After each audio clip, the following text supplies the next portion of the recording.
শূন্য টানে দিলাম পাড়ি অচিন পথে। এটা একটু খারান মোরা যাবো খারান লঞ্চের দড়ি কি বান্ধে না খোলে হেই তো বুঝতেছি না। তাড়াতাড়ি যাই, লঞ্চ ছাড়ুক আর না ছাড়ুক, নাইলে দেখা যাইবে আবার গুলিস্তান জ্যামের মতো হেনে বসে থাকা লাগবে সারাদিন।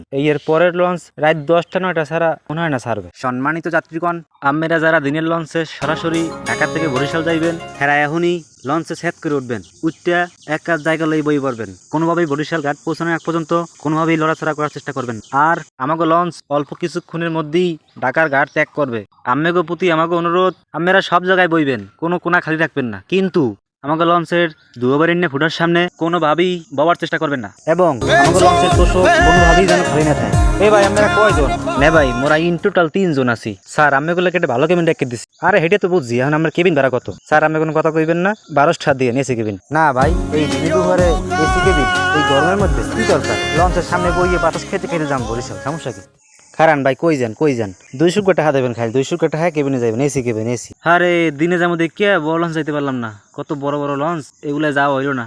ঈদ কোরবানিতে ভিড়ের সময় দিনে যাওয়াই ভালো, মানুষের চাপ থাকে কম, নিরিবিলি ঠান্ডা মাথা যাওয়া যায়। প্রিয় ফ্যান ফলোয়ার যারা আছেন, হেরা মোর পক্ষ থেকে একটা বার্তা শোনেন। এটা কি, যারা ফ্যামিলি নিয়ে মনে করেন ঈদ কোরবানিতে বাড়ি যাওয়ার চিন্তা ভাবনা করেন, হেরা দিনের বেলা যাইবেন। দিনের বেলায় গেলে মনে করেন ধাক্কাধাক্কি থাকবে না, বেশি একটা প্রেশার থাকবে না, নিরিবিলি যাইতে পারবেন। যারা এখনো মনে করেন বরিশাল লঞ্চ ওঠেন নাই, এখন মনে একটা আফসোস থাকতেই পারে। এত সুন্দর সুন্দর কেবিন, এত সুন্দর সুন্দর এই বাথরুম, তারপরে বেসিন, এরপর সিঁড়ি স্টাইলগুলো দেখছেন, কত সুন্দর স্টাইল, দেখলেই কলজেরা ঠান্ডা হয়ে যায়। লঞ্চ যখন মনে করেন চালায়, তখন আপনি বুঝবেনই না যে আপনি লঞ্চে আছেন না বাড়ি আছেন।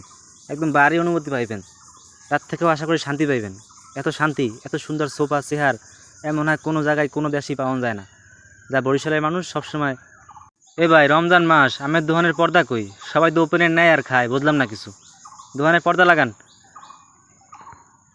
সম্মানিত ভিউয়ার্স, এখন মনে করেন মোরা মোগো কেবিনটা খুঁজা কেবিনে যাইয়া একটু শান্তি করবো, রিল্যাক্স করে হে মনে করেন লঙ্গিটা পিন দিয়ে হে এবার নদীর আবহাওয়া, নদীর সুন্দর সুন্দর প্রাকৃতিক দৃশ্য, এগুলো আমরা অনুভূতি আমাদের লগে শেয়ার করার চেষ্টা করবো। মোর পোলায় মনে করেন এসি রুমে ঢুকিয়েই মনে করেন ঘুম। আমাকে একটা অভ্যাস আছে ভাই, ঈদের সময় যদি মনে করেন লঞ্চ আসতে চালা, হেলেই আমাকে ভিতরে জ্বালা যন্ত্রণা শুরু হয়ে যায়।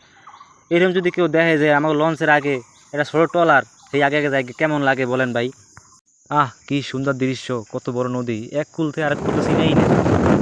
লঞ্চের চোখ যায়, চোখ জুড়েই যায় দেখলি, কত সুন্দর সুন্দর সাহেবী চেহারা, দেখলেই কইলে ঠান্ডা হয়ে যায়। আর এখানে যারা ঘুমাইছে হ্যাঁ তো কথা কইলে মনে করেন যে বাতাস ঠান্ডা মাথা জল হয়ে যেতে। লঞ্চ মনে করেন এতই বড়, লঞ্চের এক মাথায় কোনো এক না দেখাইলে কিছুই দেখা যায়, অনেক বড় লঞ্চ।